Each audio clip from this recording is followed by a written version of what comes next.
The wail of police sirens tore through the stillness of a warm Thursday evening in June 2024, shattering the peace of our suburban street in Willow Creek, Virginia. I was in the kitchen, stirring a pot of vegetable soup. My 9-year-old daughter Emma's only comfort after her latest chemotherapy session, when the sound of tires crunching on our driveway made my heart stop. As a retired police chief with 25 years on the force, I wasn't afraid of cops. But I knew this wasn't a routine visit. For weeks, our neighborhood's HOA president, Margaret Hensley, had been waging a vicious campaign against my little girl, who was battling leukemia. Now, it seemed, she'd crossed a line I never thought possible. Through the window, I saw 2 patrol cars, their lights painting the dusk red and blue, announcing to all of Willow Creek that trouble had come to the Thompson house. Emma sat on our porch swing, wrapped in her faded purple blanket, her bald head gleaming under the fading sunlight. Her wide hazel eyes, once full of laughter, now flickered with fear as officers approached. Behind them stood Margaret, 60, in a crisp blazer, pointing at my daughter like she was a stain on her perfect community. This was the woman who'd sent us 52 violation notices in 4 months, who'd photographed Emma on our own porch and marked her bald head with a green marker as proof of HOA breaches, who'd suggested we find a more suitable place for our situation. And now, she'd called the police on a child fighting for her life. I flung open the door as Officer Daniels, a rookie I'd trained myself, neared Emma with a hesitant frown. "Chief Thompson, we got a 911 call about a minor causing a public disturbance," he said, his voice faltering as he glanced at Emma's frail frame. Margaret stepped forward, clutching a manila folder like a shield. "This child's appearance violates our community's standards," she declared, loud enough for neighbors to hear. "Her baldness is unsettling residents and dragging down property values." The words hit like a punch. My daughter, who'd endured 6 months of grueling chemo, thought she was a criminal for being sick. "Daddy," Emma whispered, clutching her blanket, "are they here because I'm ugly without hair? Did I break a rule by having cancer?" Rage burned through me, but I knelt beside her, ignoring Margaret's smug stare. "No, sweetheart, you're not in trouble.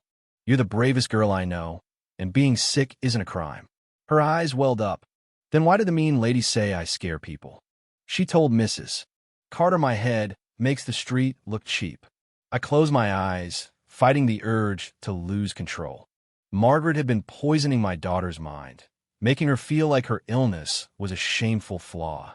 Turning to Daniels, I demanded, "What exactly did the caller say?" He shifted uncomfortably. "Dispatch said a child was deliberately disturbing neighbors with her appearance. Nothing about cancer or medical treatment." I faced Margaret, my voice low and lethal.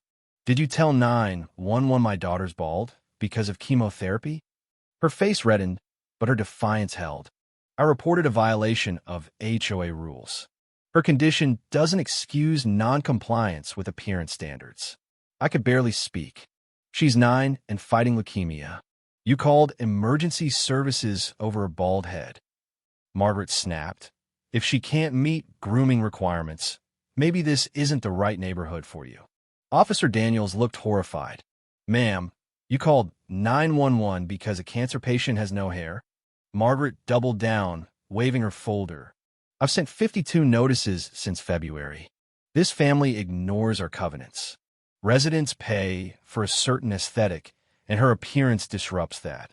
She pulled out a photo of Emma reading on our porch, her head circled in green with "unacceptable" scrawled across it. My blood boiled.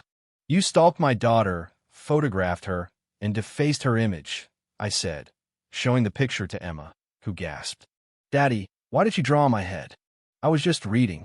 "Margaret Hensley," I said, my chief's authority cutting through the air, "you're under arrest for harassment, filing a false police report, and violating disability laws." Her jaw dropped. "You can't arrest me. I'm HOA president." Daniels, now furious, read her Miranda rights as she sputtered, "This is a misunderstanding. I was protecting property values." I held up my phone, scrolling through her notices. March 10th. The minor's bald appearance harms community aesthetics. April 5th. Final warning. cover the child's head, or face legal action. April 20th. Relocate to a community better suited to your family's issues. The officers stared appalled. You told them to move because their daughter has cancer? Daniels asked. As Margaret was cuffed, Emma's voice broke the silence. Daddy, am I going to jail for being bald? My heart shattered. I sent her inside with Officer Reed, then faced Margaret.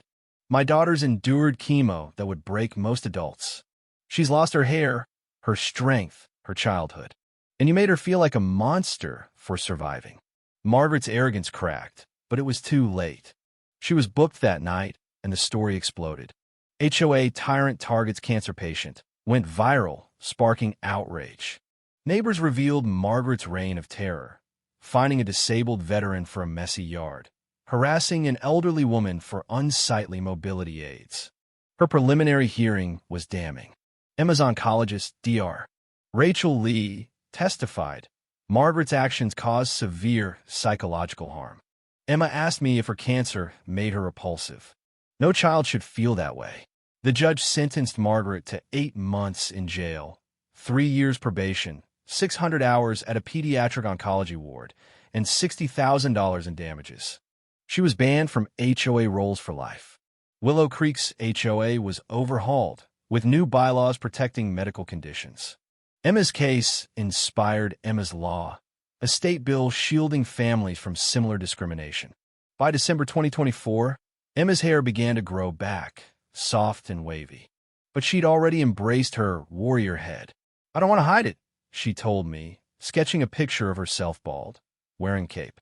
I want other kids to know warriors don't need hair. A year later, cancer-free, Emma visited hospitals, showing kids her bald photos and giving them hope. Margaret, released and disgraced, left town, her reputation in ruins. On Emma's cancer-free anniversary in June 2025, she shaved her head again to support kids in treatment. Being different isn't scary, she said, hugging a young patient. It's powerful. Her courage turned her baldness, the thing Margaret despised, into a symbol of resilience. What do you think? Was Margaret's punishment fair, or should it have been harsher? Should HOAs have power over personal appearance? Share your thoughts, like, and subscribe for more stories of strength and justice.